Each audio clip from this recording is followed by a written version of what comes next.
In this week's episode of She's Unemployable, we revisit the Dubai discussion, everything that's going on in the world right now, the heaviness, the energy. We can all feel it, we can all see it. We discuss, is now a good time to invest or should you be saving your money? We talk about business ideas and how everyone, I'm hearing it on the phones, everyone is scared with the uncertainty of the world. Is now a good time to upskill and invest in a skill set? Now is the perfect time to upskill yourself and to invest in a skill set. And we're going to tell you exactly why. We really in depth have a discussion around women intuition and how you can tap into it and use it as your advantage in business, how ego in the workplace affects your performance. And boy, oh boy, do I have a story around this one. And we finish with the best AI tool that we are using at the moment to keep you organized, to basically organize your life. You're going to love it. I'll see you inside. Hello. Hello, hello. Hello, guys. Brooke, you're still in Perth Yes. That's all. and you're sick. Oh, wow. Listen to that laugh. No, I love her. I love Loving her. it. I mean, like, it's good in small doses, but small being the key word there, small doses. So we're still in a small dose, so I'm still liking it. Nice. And any visa updates? Any movement there? Yes. So there has been movement. We've actually been able to successfully change over our visa to the working remote visa. And actually, the plot has thickened since our last convo. One of my girlfriends had her passport taken off her for almost 10 days while she was interrogated by immigration. All of these questions around how much she's invested, or like literally interrogated. And they end up having to pay some money and paying someone to help them sort out the situation. So apparently it was a big sweep and clean.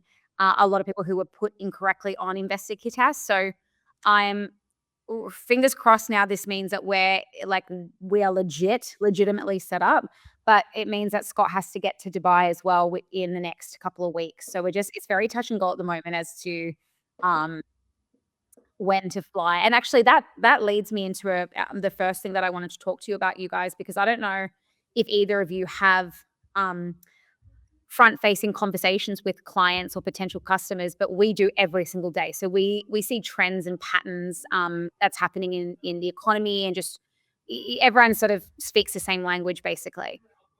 And something that's been coming up in our calls lately is like, I don't know if I should invest right now given what's going on in the world. And it just made me start thinking it's such a good topic to talk about because the world does feel heavy, and collectively we can all feel that heavy energy. Not to mention, you turn on the TV, you've got a freaking live countdown of how many days left of fuel we have. So that's sending people into a panic. Panic is very, very low frequency. It throws us into scarcity, uncertainty, just all these emotions come up when people are thinking about whether they're going to invest or not. And I had a meeting today with the girls where I talked to them about how now and why now is the perfect time to invest. And if we look back at other historical events, COVID, um, even the 2008 crash, like all of the rich people now are those who invested back then. So now is the perfect time to have certainty in an uncertain world and to actually position yourself, because we know we're going to come out of this. And so what have you done during this time so that on the other side of it, you are in front, you're ahead of the race? That's kind of my view on it, but I'm keen to hear if you've been experienced that. Do you feel the heaviness, the energy that's sort of going on in the world right now? How are you managing it?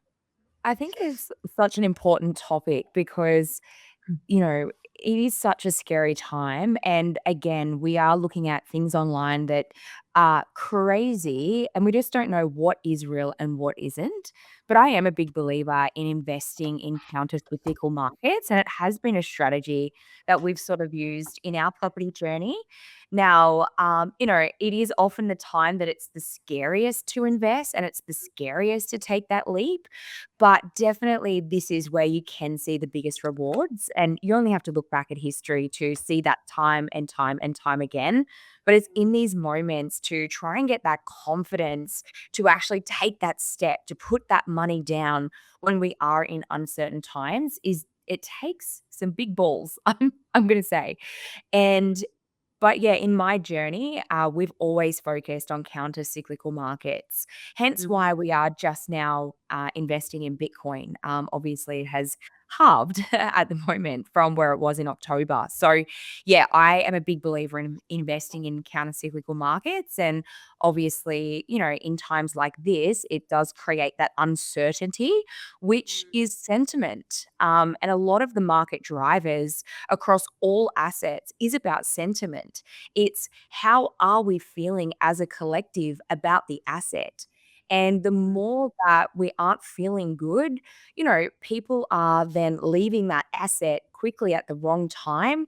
Therefore, it is creating opportunities for others. So I think it is such an important topic. And I also agree with you, Brooke. For me, in certain assets, we are now investing. What about you, Viv? How are you feeling about it?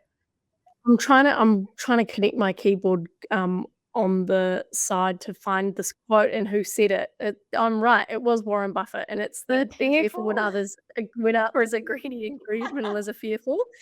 I'm like, "Who did" I'm pretty sure it was what Warren Warren Buffett. Buffett.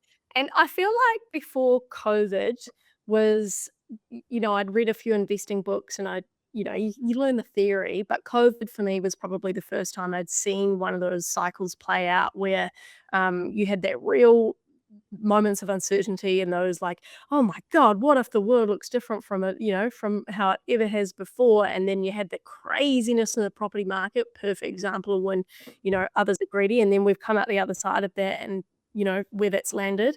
I think that you are, yeah, bang on.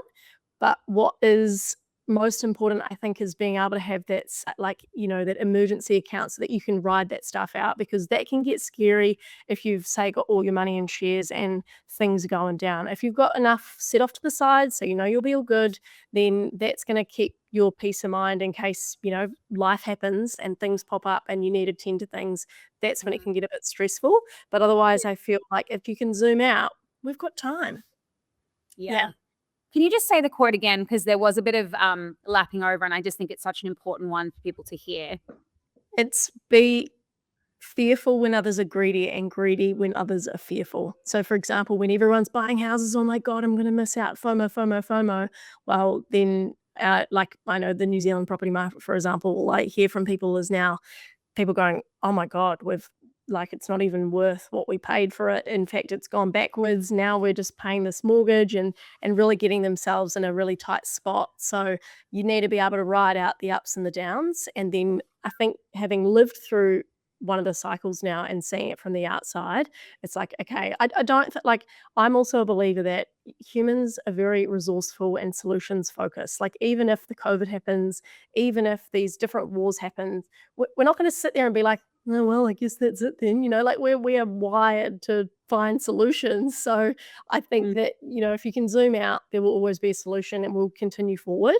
Yeah. I think that emergency fund for peace of mind, though, is the most important thing in those times or these And I, times. I also think something, sorry, Katie, I just want to touch on that because there's something else that I like to do in uncertain times is I focus on things that I can control.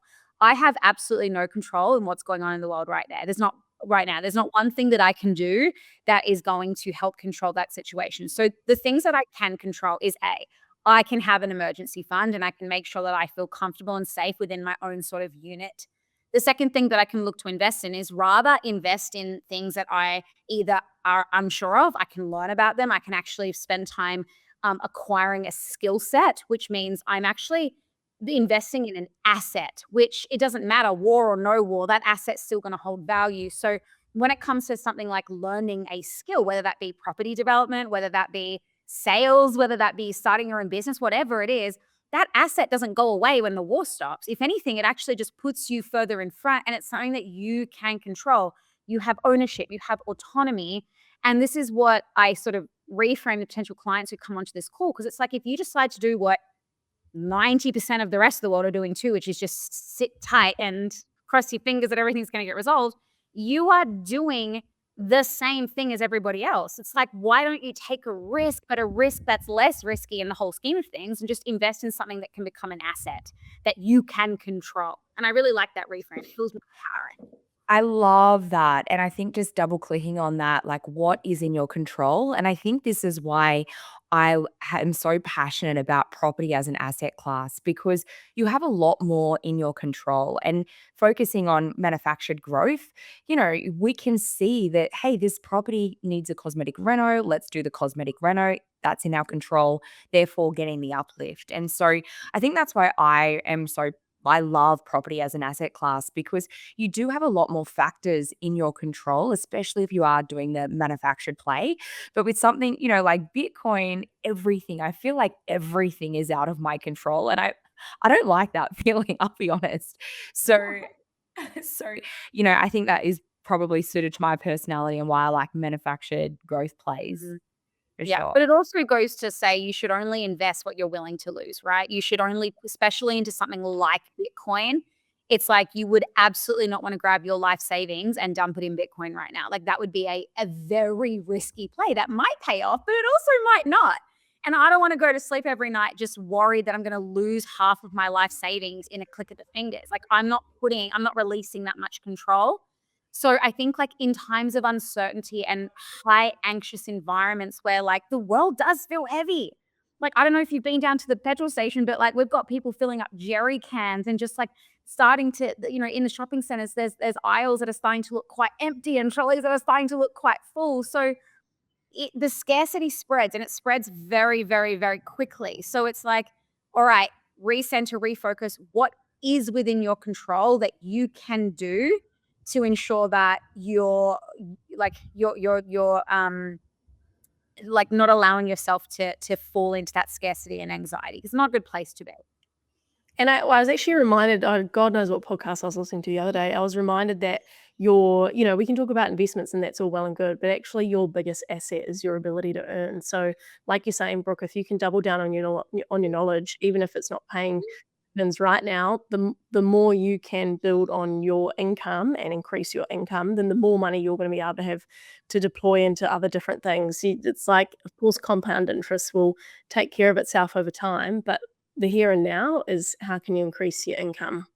Absolutely. Yeah, I think we all see very, very similar in of course we do. Of course we do in that sense. It's just been interesting to see because I mean, obviously we talk to potential clients all day, every day, and you really do notice worldly things that are happening. You hear it in their language, you see it in their actions. Like there is it's not a surprise that it's costing us extreme amounts of money to acquire a customer right now. There's that. The second thing is the conversations. There's a lot more hesitation, a lot more like, oh, I don't know if I should do this. And so it's just an interesting thing to talk about and to just give everyone reassurance is that there's never a risk when you're investing in your own skill set because you own that. It's your responsibility to show up and do the work. And I think that you can forgotten my train of thought. Perfect. Pass. What? It's just evaporated. It will come back. It will come back. At the time, One of those I just days. expect it. But I wanted to kind of jump into talking about, what can people do during this time? Obviously, we can invest in ourselves, and I think that's solid advice. I'm sure there's a lot of people right now, potentially not liking their job, wondering what they can do next, trying to think of the next big business idea or, another way to make money. Obviously, we have she sells, which would be amazing, but it's also just about kind of, what else can you do? And I think talking about different businesses that people could actually start. And I did want to get your opinion on this. You know, what type of business, if someone had never started a business, they want to leave their job, have you got any advice for our listeners of what industry or what type of Brooke? Yes, ma'am. Hand is up. I've got the answer. Pick me. Um, no, I want to jump into this because yesterday I was sitting at the dinner table and we're having a debate. If you are in my family, you must love debating. Otherwise, you might as well not exist. We're having a debate about how you can't just sit around and be like, what business should I start? It's kind of like it comes to you through different avenues and vehicles and all sorts of things. Like I wasn't a teacher knowing that, oh, I'm going to start a remote sales training like what?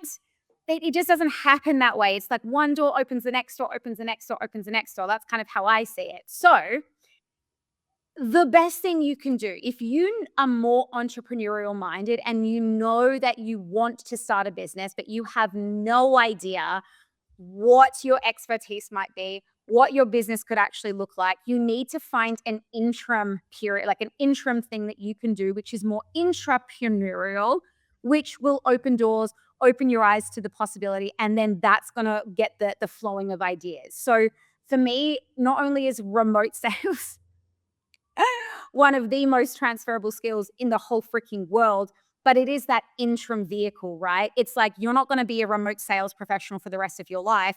However, the skill that you're going to acquire through doing that is going to, gosh, assist you so much when you do decide to open your business and you get the idea. But you also get to see the insides of so many online businesses, which is going to spark the discussion, the conversation around what could you possibly do, which I'm a massive fan on. So I think it's about before it's like, let's brainstorm about which business we can do. It's like, let's actually think about what skill could I invest in that's going to help me with the business down the line. And if I look at it like a vehicle, like this is taking me to where I'm going to go next. And I think it's an interesting topic about ideation.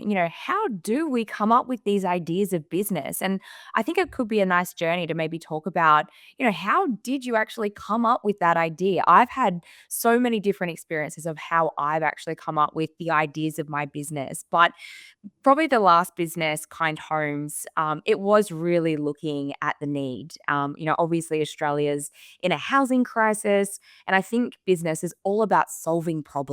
And the bigger problem you can solve, I think the greater business that you have. And what bigger problem do we have than people not having safe homes? And so for my last business, created Kind Homes, it was really looking, and I do have a passion in the space, but following the passion, but actually trying to solve a real problem and a huge problem. And that's kind of the journey with Kind Homes. But Viv, I would love to hear, like, how did you come up with Girls Get Off? Like, how did Well, that happen? I like that you're talking about the problem because I think that's where it starts. And I agree with you, Brooke. If you are the kind of person who's going, oh, I want to do something, I 100% agree that you've got to, number one, decide that you want to do it so that your eyeballs and your senses are then on to look for the problems. But if you just get started, more things will open up. So Girls Get Off came about because and one of the things I would recommend is once you decide, just look for problems and look for trends. And it was because we'd heard friends talking about vibrators, and we'd seen that they were kind of trending, but no one was marketing it in a way that was normal. So, you could hear about it on the radio or you'd seen a viral review online, but no one was really owning the space. So I think there's a few different components. Like once you do, like the problem could be anything. I mean, we're about to have Lou from Strapsicle on the podcast soon, and she came up with the idea for her Kindle straps because she dropped her Kindle on her baby's head while she was breastfeeding. So it can be as small as that make you go, stop and think, wait, is there a solution to this? Is there a solution to this problem? And it could be a range of different things. I also am a fan of, when we're in Australia and New Zealand, like the US, if you just go there and look at all the products, like the other day, my sister came back from Super Yachts and she's got one of those like stain remover pens, the Tide pens that are really big in the States where you get a bit of mark on you and you can just kind of rub them off. And that to me, I go like, I know there are some Tide like stain remover pens on the shelves, but I guarantee that like I don't know any of the name brands. So I would say that that's an opportunity. If someone had like retail experience, they knew how to get it on the shelf. If they could perfectly visual product to get on TikTok or Instagram and then get that across like supermarkets in Australia and New Zealand, I reckon that would go well. But I think that you just have to start opening your brains up to what are people asking for? What are problems that are just so overlooked that we wouldn't even think about it? It honestly could be anything. It doesn't have to be that complex. It might be right in front of your eyes. That's what I'm kind of getting at is like, Katie, before, like, I know for a fact that you wouldn't have been 18 knowing that you were gonna come, like, create kind homes. Like, that it doesn't happen that way, and it's even crazy, like, if we think about freaking, like, something crazy like the Post-it note, for instance, like, how on earth are you're just trying to tell me that you're just sitting around one day and you come up with a Post-it note? It's like, it just doesn't happen like that, and if I think about she cells, for me, it was like I really fell into that, and the problem actually started to arise when I was the only female on an all-male sales team, and I'm like, "Well, hang on a sec, my close rate is, like, triple these guys. Like, why isn't there more females selling? Problem, problem."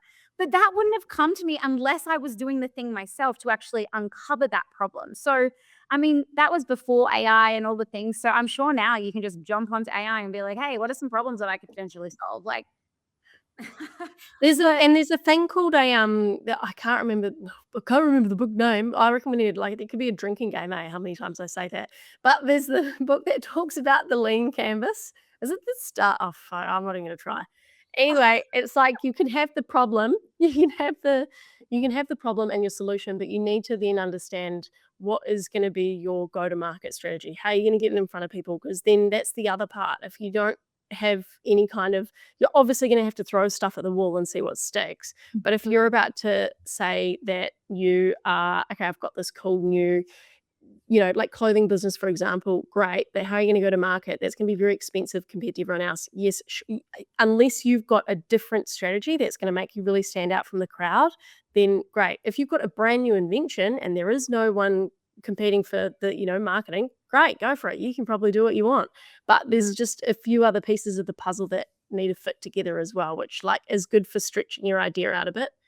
I think that it's, they're totally two different components. It's like coming up with the idea is one thing, but then actually having the strategic plan to deliver that idea is a whole other thing. And, I think every individual has a different skill set. And so ideas may come easy to one person, but actually executing, may be hard for that person and vice versa.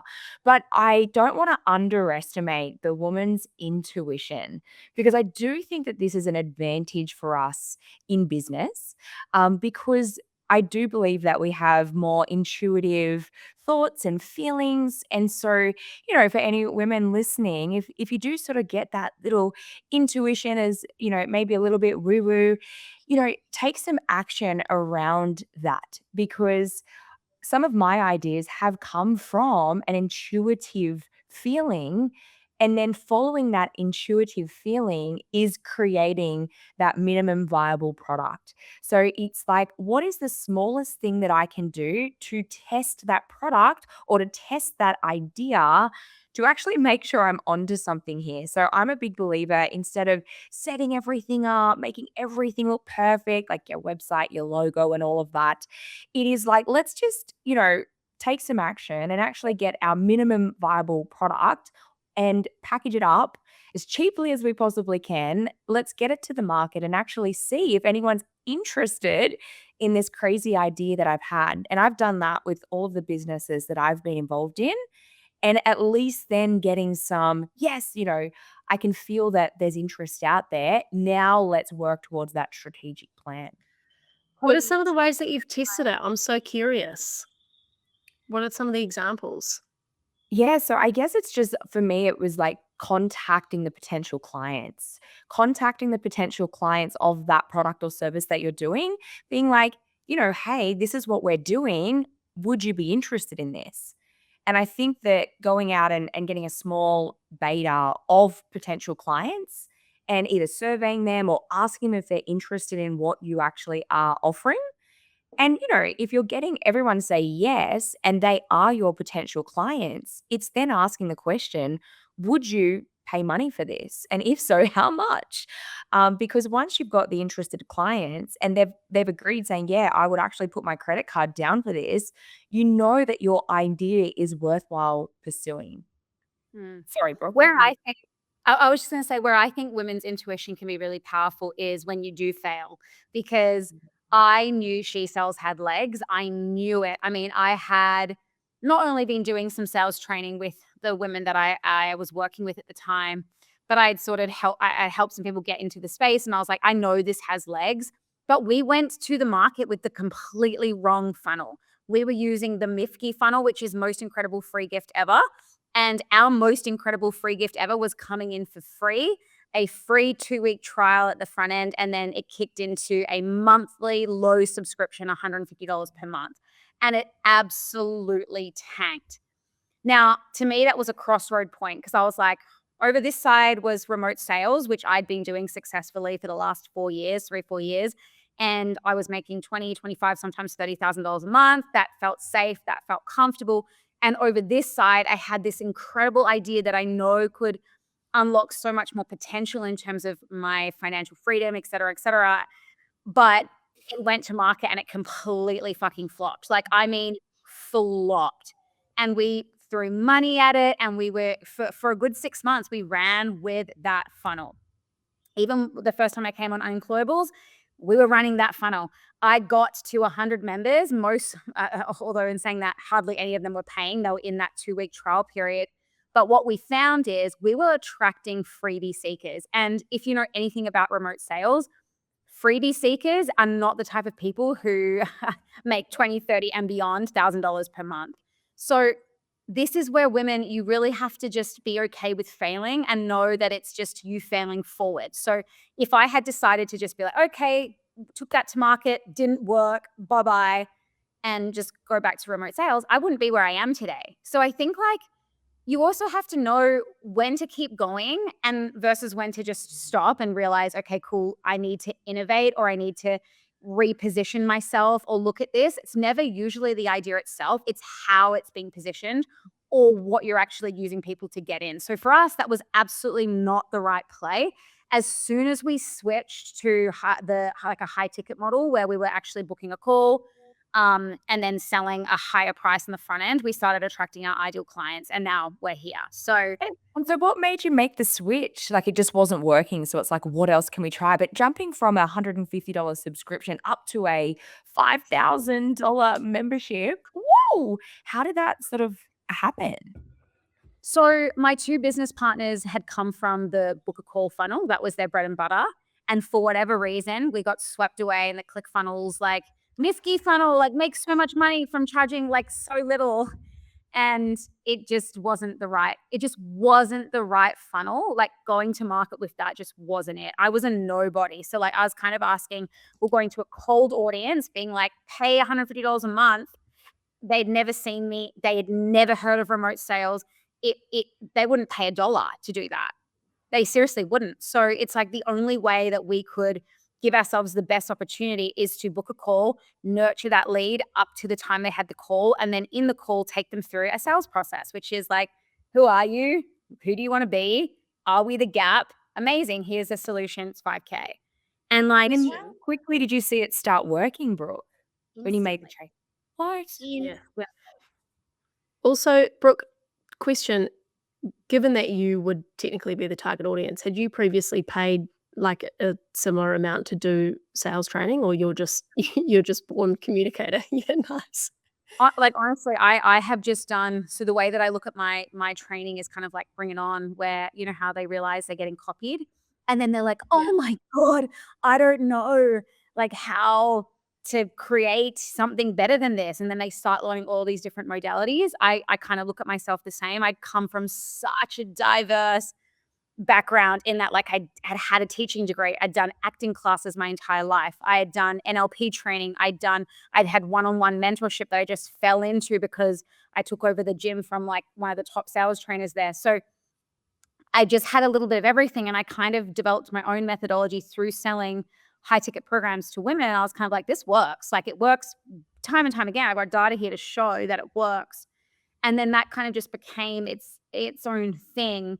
So I had a lot of incongruency in the start because I'm like, hang on a sec, I'm asking someone to invest $5,000 in a program I haven't even invested in myself. Like I haven't invested in a high ticket program before. So what I did, I think it was a month after we changed to high ticket, is I got a mentor, a mindset mentor. I paid $10,000 upfront to work with her, and that changed absolutely everything. It changed my life, but the biggest thing it did was give me the congruency, and I was able to hold my potential clients to that same standard. It's like, I've done this and now I'm asking you to do the same.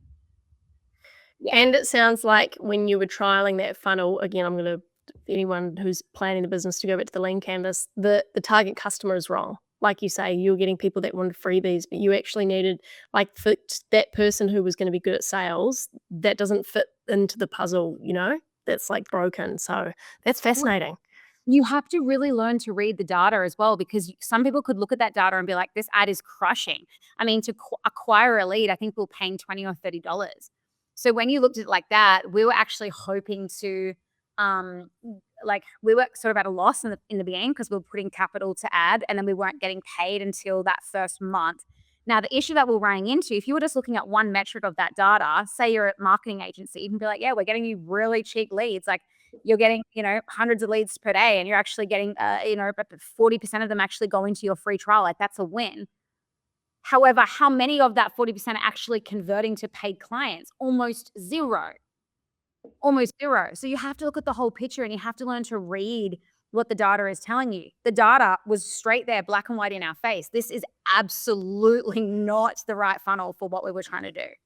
And I think a really good lesson, it's like pivot. And we have to get really good at pivoting. It's like not working, change, not working, change. So I think that is such an awesome lesson for all of us. It's like just try another way. So it's such an awesome story, Brooke. I love that. Yeah. It is a really cool story, because honestly, like, I honestly so clearly remember that moment of being like, fuck, do I really want this pressure and this stress? Like, maybe it's not the right move to start my own business. Like, I dealt with that doubt, so much of it. And I already had the freedom, the flexibility. I already had all the things, the low stress. So I felt like not only was it a humongous risk, but it was kind of turning my back on a life that I had once dreamed for. It was like the next level of what my life could look like that I had no idea. And this is where I really tapped into intuition, because I was like, no, every single part of me is being pulled towards T-cells. I was getting all kinds of weird signs that I was meant to be doing that. And so that's where the power of, like, being a woman and really tapping into and listening to that intuition, because I felt in everything I was doing there, and I was seeing the results that I was able to get. So I was kind of like, okay, I'm not giving up on this, but I'm giving up on that funnel. How can we reorganize this so that we actually start bringing in clients and getting paid? And it's such a nice feeling when you get into flow and it's like doors are now just opening. Like I'm normally a person that pushes down the door. Like I'm like knocking down every single door. And that's just my personality and how I've been in business. But lately things are just flowing. It is like 10 doors are opening all at once. I'm like, I actually think I should just close just a couple of them. Honestly, like, I'm not sure if I've sort of felt this in flow in business before, and I've been in business my whole life. It's just such a nice feeling where you're like, "Cool, finally, I've hit the flow, and doors are now just opening." But I think, you have to say yes to a door for 5 more to open, and I think having that sort of confidence and taking that action to say yes to something, even if that's not the right opportunity, another door could open up because you said yes to that first door. Well, that's wild, right? We think that it's harder to do, if we look at what the decision that I had to make, do I go right, do I go left? We would almost assume that it would be harder to go the left. It's definitely the more riskier option, but like you said, you get into flow, you're in alignment with exactly what you're supposed to be doing, your literal soul's purpose, and actually everything's easier. Decisions become easier. Your actions are more clear. Like, you know exactly what you need to do, and it's almost like everything just flows to you with ease because you become magnetic. You're literally in a state of authenticity. You're doing exactly what you're supposed to be doing, and you're so right. Doors just open. I landed the Unemployable podcast, for instance. That just happened to me, and I didn't even have to try hard. So, like, it's crazy. It actually becomes easier the more aligned and the more in flow you are. Katie, what kinds of things do you do to make you more in tune with your intuition? I think I have a very big morning routine. So having that consistent morning routine, I feel like really helps sort of that ideation phase of business. So in the morning, I will train. I will like it's almost a 3 hour morning routine. So it's a little bit on the crazy side. But part of my morning routine is I do a walk with sort of meditative music. And during that, I am thinking of ideas, I'm letting my brain flow. I do also do some meditation. But I find it is always in those moments that you're relaxed. So you're in bed, you're in the shower, you are doing a beach walk. And like when I'm fully relaxed, I can really tap into that intuition. And I think it's different for everyone because you've sort of got to learn your flow and where it's coming from. And once you sort of work out how to tap into it, it becomes quite addictive because you are getting some crazy ideas that probably wouldn't have come to you. But unfortunately for our business owners, stress is a massive killer, I have found. So when I'm stressed or when I'm busy, my intuition just like shuts off. So for me, it's about, how can I try and keep in that calm mental state by doing meditation, by doing beach walks, so that I do keep that ideation. If we actually talk about science behind why that happens, Katie, because that's so interesting that you say that. And we all know the red car theory, right? If we look for red cars, we find them. So something that I like to do when I'm trying to connect with my intuition or I'm trying to listen to like where I should be is I actually just verbalize it out loud. I say it. So I say, what should I do? Or like, I need to know, like, help me figure out a way to like if I should do this or if I should do that. And then I do nothing. Then I literally do nothing, but I look for it and I fucking find it. So when I'm stressed, I'm not in an energetic state to look for the positive, to look for the things, but I look for alternate things, right? So I find them. So it's so important with what you were saying about meditation to get yourself into a neutrality, to a calm state, verbalize what it is that you want, and then actively look for it. You don't even need to actively, you'll just start to subconsciously look for evidence to show you what decisions you need to make. And that is the most powerful thing that you can do because you will find it. The evidence will be there right in front of you. But same with being stressed, right? If I'm stressed, I'm finding more things to prove to myself that today is a really freaking hard day. It's like when you wake up in the morning, you're like, fuck, it's raining. Like today's gonna be such a shit day. Guess what happens? You have a shit day because you are literally looking for evidence to prove yourself right. That So reticular activating Yeah. system, hey, that RAS. there But I love that you actually have a Confirmation bias. system. Yes, that system around it, Brooke. I'm actually gonna try that because, actually it's going, hey, today, da da da. And then you know that your brain, because I believe in the reticular activating system, it's like, cool. Now I'm gonna find this in my day, even if I don't have the answer now. That's awesome advice. How about you, Viv? How's your intuition? I was gonna say that, like, that I think there's 2 sides of it. You've got the confirmation bias side and maybe there's some signs, but, there was a podcast, if you wanna go a little bit more woo-woo or unknown, there's Dr. See, I've got my details this time. Dr. Dara Swart, she's appeared twice on A Diary of a CEO. The most recent episode she did, she goes into a little bit about how her husband had passed and how she believes she can get signs from him, and I listened to her book called Signs, and it was really fascinating hearing some of her theories around it. And I think she's got a PhD, so she's like, and she fully admits, wow, I put people in the psych boards for way less than what I'm coming out with. But it is fascinating if you want to go down that path and just have a look, because I like what you're saying, Brooke, around voicing it and putting it out there and being aware, of course, of confirmation bias. But then once you start to make a few moves and you get signs, literally, if it's people talking to you, different opportunities, different, things that people are saying or things that you're seeing, I mean, regardless of whether it's woo-woo or not, as long as it gets you close to your goals, then that's great. So there's plenty we don't know in the world. totally. I actually want to change the topics if that's okay. It's kind of on the same thing in that like just hear me out and then we'll talk about it. So today in a coaching session, I had one of the girls who's just recently been placed on an account. She was in the room and she put her hand up to be in the hot seat and she was going through some stuff.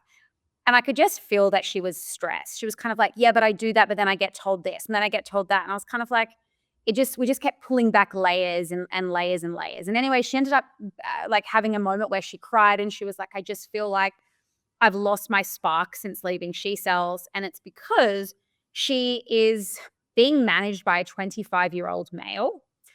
I have no concern with that, but I have a concern with how she's being coached. So she's being told that she must read a script word for word. Now, the problem with this script is it was written by a man for a man. You sub in a girl or a female to that mix, and all of a sudden, it just doesn't work. I can't see it, like, it doesn't work, and it feels icky for us because we're trying to sell like a man when we're clearly not a man. And so last week, she thought, you know what? Fuck the script. I'm going to break the rules. I don't care what you say. She's literally been getting scolded by this 25-year-old sales manager for not following the script. Last week, she goes, you know what? I'm just going to ditch the script. I'm going to do my own thing. She converted at 62.5%. 62. Wow. Okay. Which is 20 to 30% above the rest of the team. Okay. Wow. That happened. Now, you would think, given that the business manager's main incentive is aligned to the incentive of the closers and the business, right? If you have a closer converting at 62.5%, you are grabbing that closer and going, please tell me everything you are doing so the rest of the team can do the same. We can all collectively make more money. But no, he doesn't do that. He grabs her, and the only thing that he says to her is, your calls are way too long. No way. But that doesn't even mathematically make sense because it's time. It's money per time. Like, still selling time technically, aren't you? It doesn't make sense.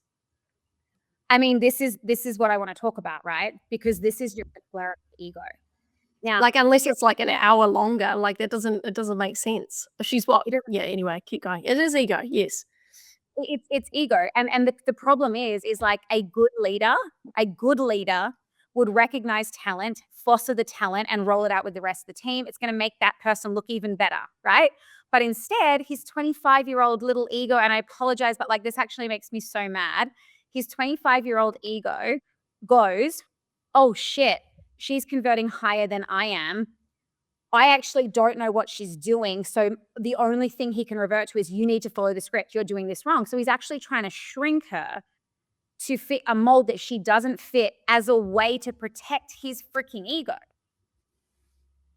So I'm actually asking, like, what would your advice be around this? Because I had a few things, like a few advice that I gave her, but ultimately, like, have you ever dealt with this before where you are clearly performing, you're doing everything you're supposed to do, and unfortunately what she started to do now is she knows how to work him a little bit more, so she's like thanking him, stroking his ego, being like, you're really giving me a lot of really great feedback, I'll be sure to implement on my next call. And then she's just scrunching that up and doing her own thing because that's keeping him at bay until it doesn't, until the stats surface for the week and he goes, oh shit.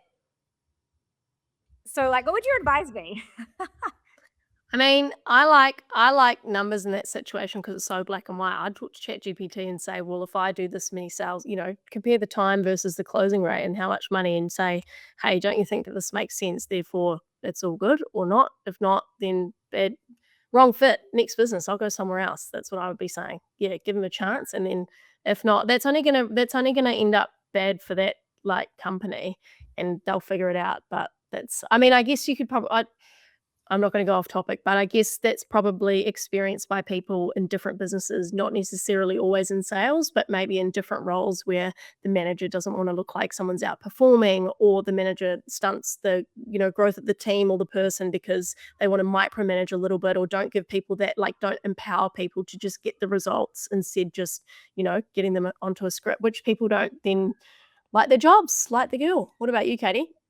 Well, I think it's like, again, identifying the problem. I don't know what she's selling, or if there is an opportunity, but maybe she's obviously got some sort of secret sauce. It's like, can I then go and implement this potentially and start my own business?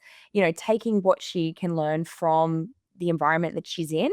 And, if I was in that situation and I had some sort of secret sauce where I'm getting double the numbers, clearly she's onto something. And it's like, depending on what she's selling for, it's like, can I go and do that and start my own thing? Well, I think this raises a bigger discussion because women who are good at sales get told that they're too aggressive.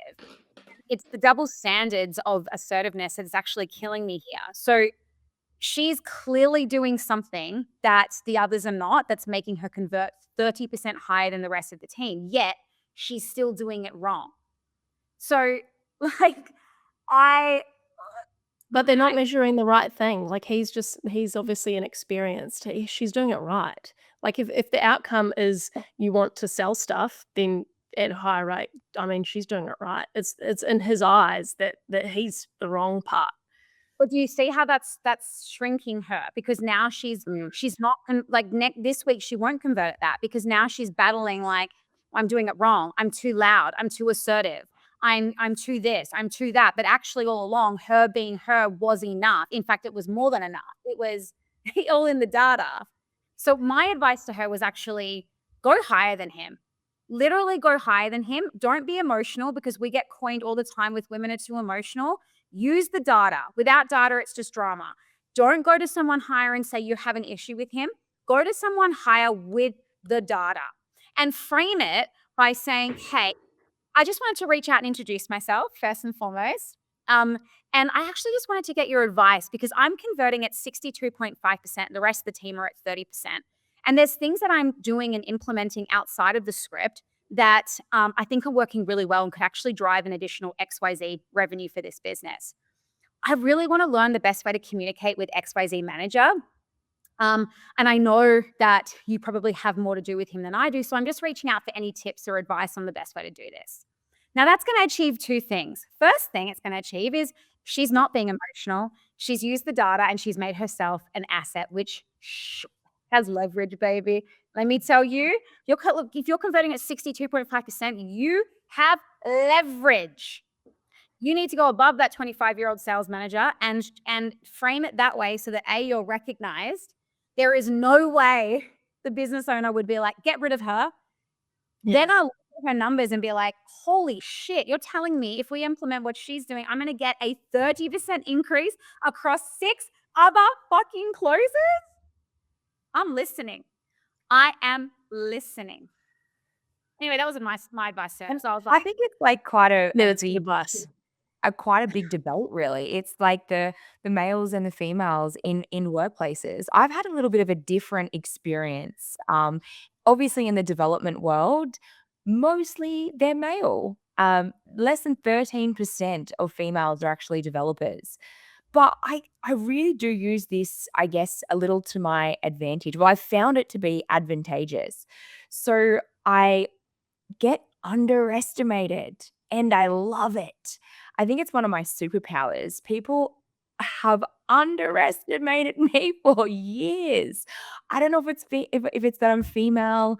I don't know if it's because I could easily look like the dumb blonde in the room. I'm not sure, but people underestimate me, and especially in the development world. And I love it because being underestimated in a room means that you get more answers, you get more help, honestly, more doors open. So I've had a little bit of a different experience being a female in a male dominated industry because I actually think it has helped me rather than hinder me. But I'd love to kind of get your, opinion and your experiences on the male female role in business.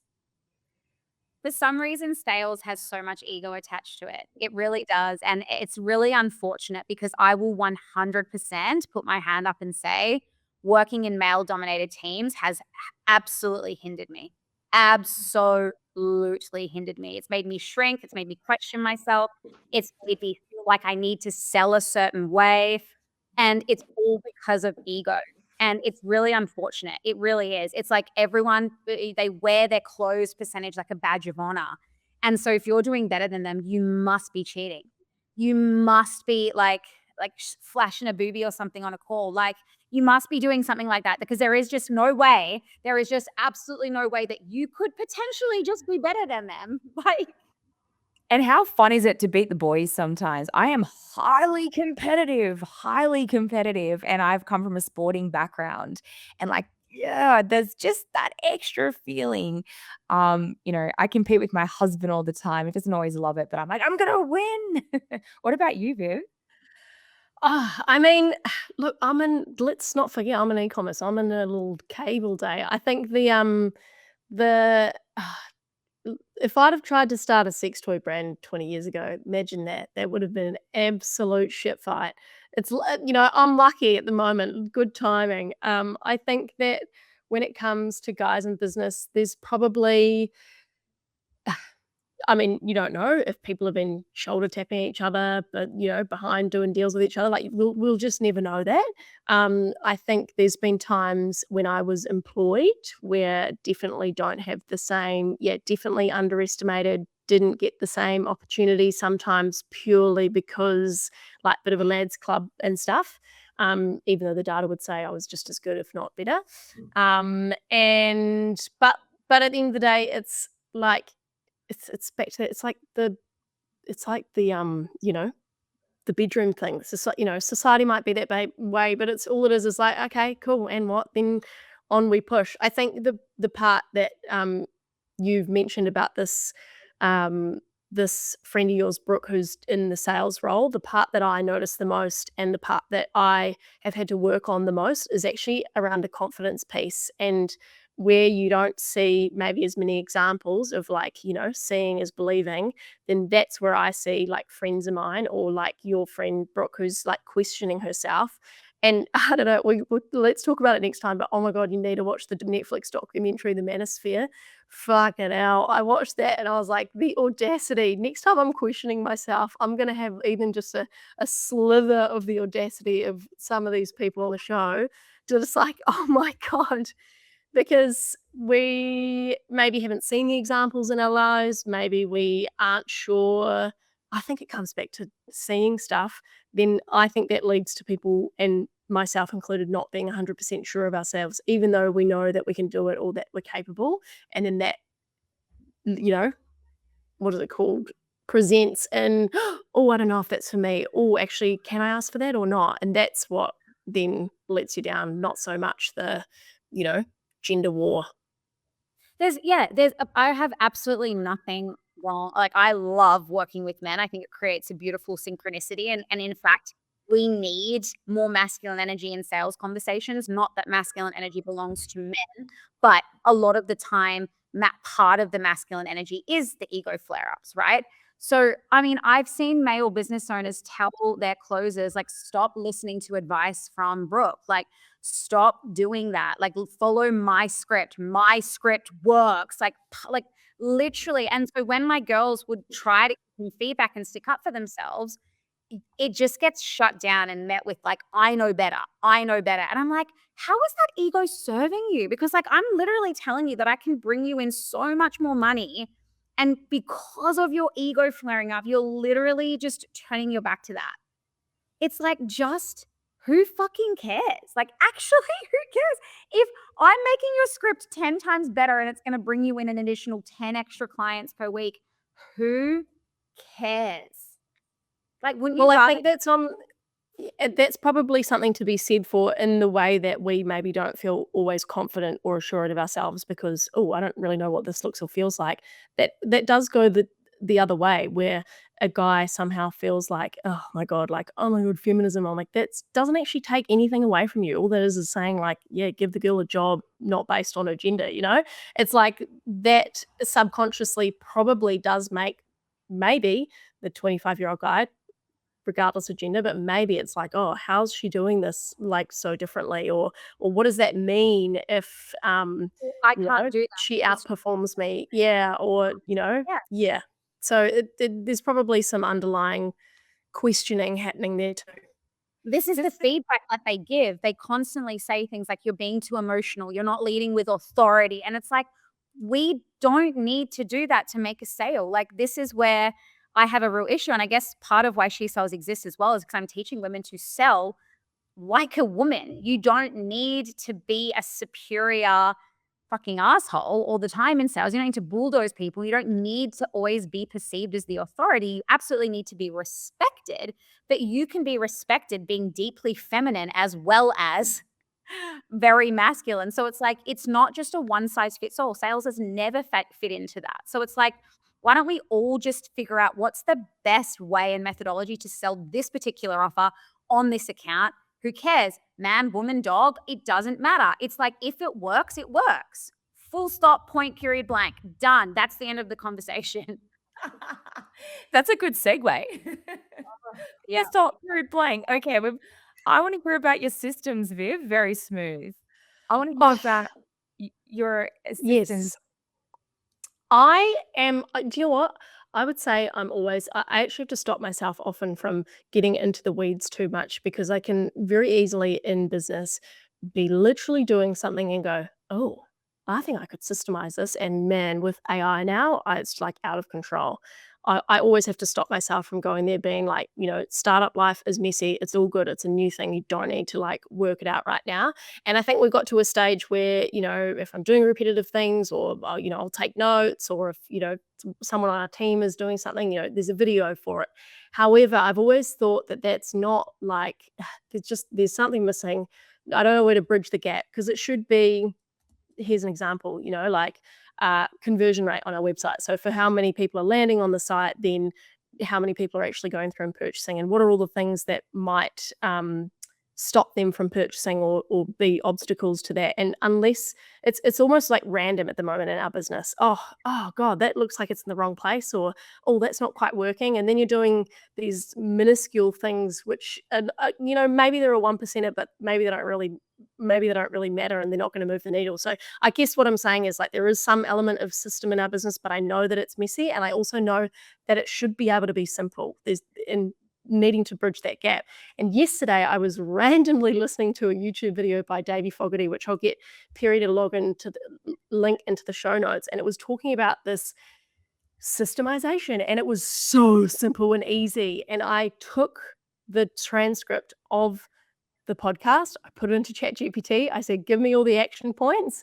And then using that same strategy, I would say, okay, for a product page, when we were designing a new product page, give me the checklist then. And it literally just gave me the checklist. And the part that bridged the gap for me was that it really comes down to four things for creating these SOPs, standard operating procedures, all these, little systems. And it's like the input. So what triggers the system? So it might be like a refund request, email arrives in the customer service inbox. Process, all right, you're going to verify the order date, blah, blah, blah, whatever process. That's the part we've already been doing. The output is the refund is issued and the apology email sent. I love separating that from the process. And then the feedback is the ticket closed within the customer service portal. And then that feedback number can then be measured on a dashboard if it's critical to your week to weeks. But so for us, if you look at something like a product page, you could say, well, a product page, for your product can be your input, process, design it like this. The output, there's a checklist. It's like, is it mobile optimized? Is it speed? Is it all these different things? The feedback, it's set live and it's good to go. And then the next input for the things like conversion rate, where I'm spotting a mistake on the page or something, it's like, unless that conversion rate of the product page drops below a certain percentage, then you go in and have a full audit. So I'm like, yes, that's like completed the loop for me in my brain, because for so long it's just been so random, and we've had the bits together, but we haven't quite like slotted it all into place. Katie, I know you've basically got a whole course. I love seeing you nerd out, Viv. You're with proof of a nerd. I'm like, my brain is I love it. That's it. I want to know, what action steps are you taking now that you've kind of done this research? I am, well, again, I've got it. I like that the video said one at a time.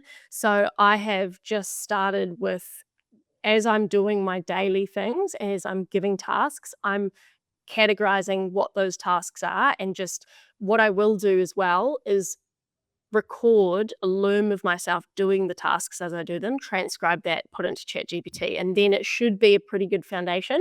And I'm excited about that. That's like, that's real exciting stuff for me. That's wild, but I'm like, it's so satisfying. I'm like, because then there's less risk on your people as well, Do you want to like cut the step of having to transcribe your Loom and then putting it into ChatGPT?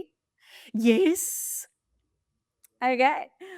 Well, because I don't know about you guys, but ChatGPT is becoming one of those things where it's like, I've got to, and sometimes I don't get a transcript for something, so I have to use another AI to pull the transcript. Then I copy the transcript, and then I put it into ChatGPT, and then like it becomes this task that I'm just like, this is annoying now. Like I might as well just like use my brain and summarize the thing myself. So introducing Lindy AI. I don't know if you've heard about Lindy AI, but I did the coolest thing today. So Lindy AI is like a human basically. She's a human personal assistant and she has access to everything. So she has access to my email, she has access to my school community, my calendar, my everything. And every morning she sends me a list of things that I should do to prepare for my day. And so what I just trialed with her before this pod is I was like, hey, Lindy, I want you to pull the transcripts from every single meeting.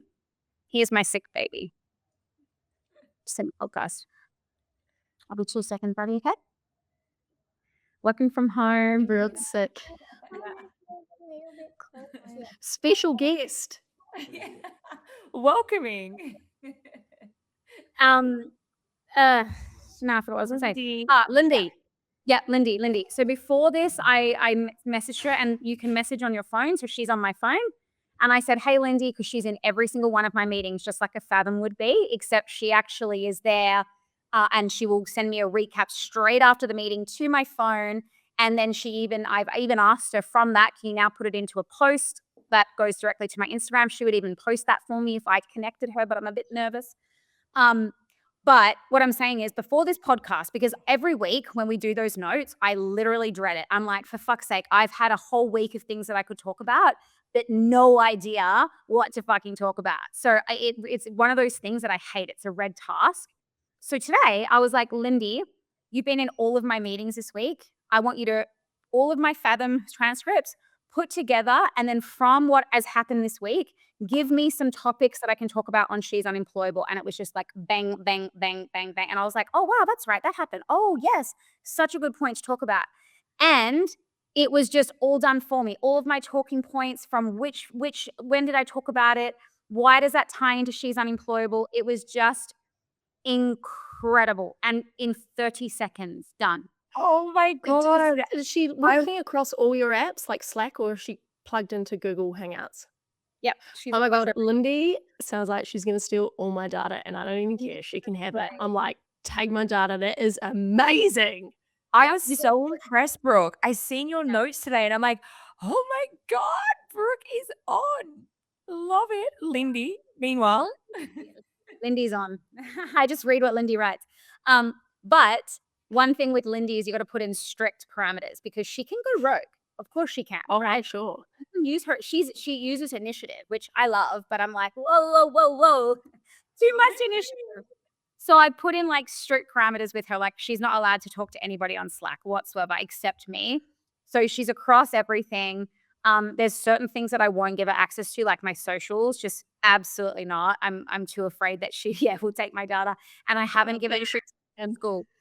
But what she will do is she will respond to every single email in my inbox, but I've given her the parameter of just keeping it as a draft. So I still do the final check. So I go in, make sure it's correct, send, because she's pretty accurate. And then even when she says to me, do you want me to, after my session, so after today, she'll be like, do you want me to draft because she's just listening on my phone. She'll be like, do you want me to draft a post based on what was spoken about in She's Unemployable? I would say yes. She would send it to my email for me to proof. And then I'll do the final, just copy and paste into school or wherever I want it. So please, ChatGPT's done. Lindy AI is exceptional and she's absolutely phenomenal. She has memory. She will do the things that you ask her to do. She'll send you reminders. Check it out. Is it a hard setup, Brooke? That sounds amazing. What's the setup like? It's easy as. It's not like the Claude bots where it requires another laptop and, millions of phones or whatever. It's just Lindy AI.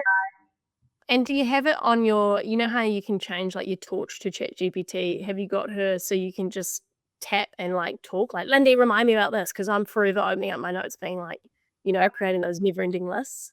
Yep. Oh my god, you know where you're gonna have to be careful though, is when I watched that video from the Inspired Unemployed the other day when they were going, "Oh, did you hear about blah blah blah?" And like, or the other day mum said this, and going like, "Oh my god, check your phone, make sure that it hasn't like pocket dialed or something." You better be careful of Lindy not like dialing up the person if you're having like some feedback about a call you've been on or something. So funny little story to end because I know we're running over time. Lindy, my Lindy, and Scott's, my husband's Lindy, knows that we're married and knows about all these things, right?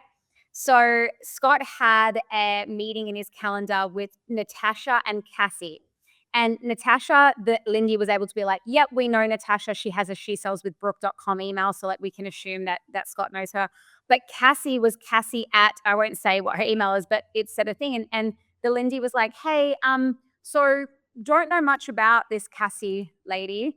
And like I can't help you prepare for this meeting, but maybe I can drop Brooke a message and just let her know that that's what you like. Literally, like basically, what? Are you being a dirty dog, or like are you? Hey, she's a girl's girl then. At least, she might steal your data though. She's Lindy's a girl's girl. So there You you know go. what he's saying? I'm so in. Hate my money. Wow. All right.